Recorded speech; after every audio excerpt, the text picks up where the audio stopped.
Hi, everyone. This is Dr. Sherry Tenpenny, and I want to do a quick update about a document that got passed by the United Nations this weekend called the Pact of the Future document. It's two parts, one on science and technology and one about the youth and future generations. It is quite egregious, and it was done by a procedure called the silence procedure, which makes it a pact. And if no one objected, it is automatically adopted and put into the record as being completely adopted. This is the World Health Organization's runaround, or end around. Since they were not able to get the World Health Organization treaty passed, they decided to take it to the General Assembly. And it is even more egregious than what the World Health Organization was wanting to get passed.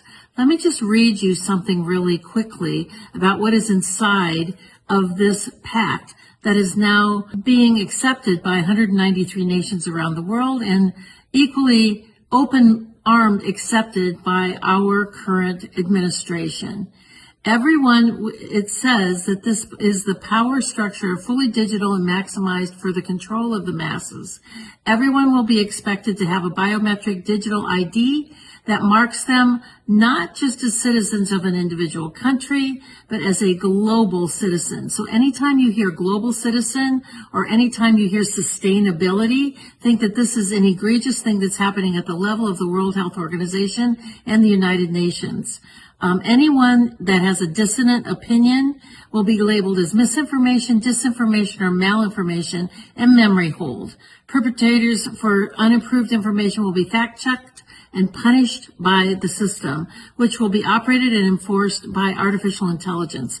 Punishments will include being locked out of one's bank account, being unable to make certain purchases, unable to get on an airplane, on a subway, drive on public roads. This is the future, according to the world's self-appointed overlords at the United Nations.